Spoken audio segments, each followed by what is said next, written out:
കേരള സർവകലാശാലയിൽ പോര് തുടരുന്നു. എതിർപ്പിനിടെ രജിസ്ട്രാറുടെ ചുമതല ഏറ്റെടുത്ത് KS അനിൽകുമാർ. രജിസ്ട്രാറെ തിരിച്ചെടുത്ത സിൻഡിക്കേറ്റ് നടപടിക്ക് നിയമസാധുതയില്ല എന്ന് ഗവർണർക്ക് സിസ തോമസിന്റെ റിപ്പോർട്ട്. പകരം ചുമതല മിനി കാപ്പന് നൽകിയതോടെ സർവകലാശാലയിൽ 2 രജിസ്ട്രാർമാർ.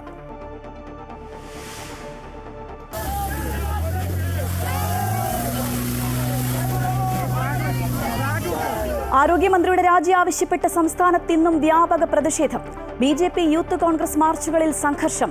ഡെങ്കി ബാധിച്ച് ഗുരുതരാവസ്ഥയിലായ തനിക്ക് രക്ഷയായത് കൊച്ചി അമൃത ആശുപത്രിയിലെ ചികിത്സയെന്ന് മന്ത്രി സജി ചെറിയാൻ. ആദ്യം ചികിത്സ തേടിയത് സർക്കാർ ആശുപത്രിയിലെന്നും മെച്ചപ്പെട്ട ചികിത്സ തേടി സ്വകാര്യ ആശുപത്രികളിൽ പോകുന്നതിൽ തെറ്റെന്തെന്നും മന്ത്രി. ഡോക്ടർമാരും ചികിത്സയും ഇല്ലാതെ കൊല്ലം ജില്ലാ ആശുപത്രി.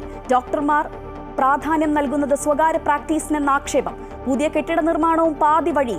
രോഗികൾ കഴിയുന്നത് തകർന്നു വീഴാറായ കെട്ടിടത്തിൽ. Top 10 special. മുംബൈ ഭീകരാക്രമണത്തിൽ പാകിസ്ഥാന് പങ്കുണ്ടെന്ന് മൊഴി നൽകി തഹാവൂർ റാണ. താൻ പാകിസ്ഥാൻ സൈന്യത്തിന്റെ വിശ്വസ്തനായ ഏജന്റായിരുന്നുവെന്നും ആക്രമണ സമയത്ത് മുംബൈയിൽ ഉണ്ടായിരുന്നുവെന്നും വെളിപ്പെടുത്തൽ. MSC എൽസ കപ്പൽ അപകടത്തിൽ നഷ്ടപരിഹാരം തേടി സർക്കാർ ഹൈക്കോടതിയിൽ. 9,531 കോടി രൂപ നഷ്ടപരിഹാരം വേണമെന്ന സർക്കാർ.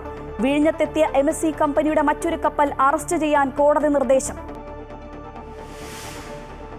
മലപ്പുറം, പാലക്കാട്, കോഴിക്കോട് ജില്ലകളിൽ നിപ ജാഗ്രത. പാലക്കാട് രോഗം സ്ഥിരീകരിച്ച യുവതിയുടെ നില ഗുരുതരം. ബന്ധുവായ കുട്ടിയും പനി ബാധിച്ച് ചികിത്സയിൽ. പത്തനംതിട്ട കോന്നിയിൽ പാറമട അപകടത്തിൽ തൊഴിലാളി മരിച്ചു. മറ്റൊരാൾക്കായി നാളെ തെരച്ചിൽ തുടരും.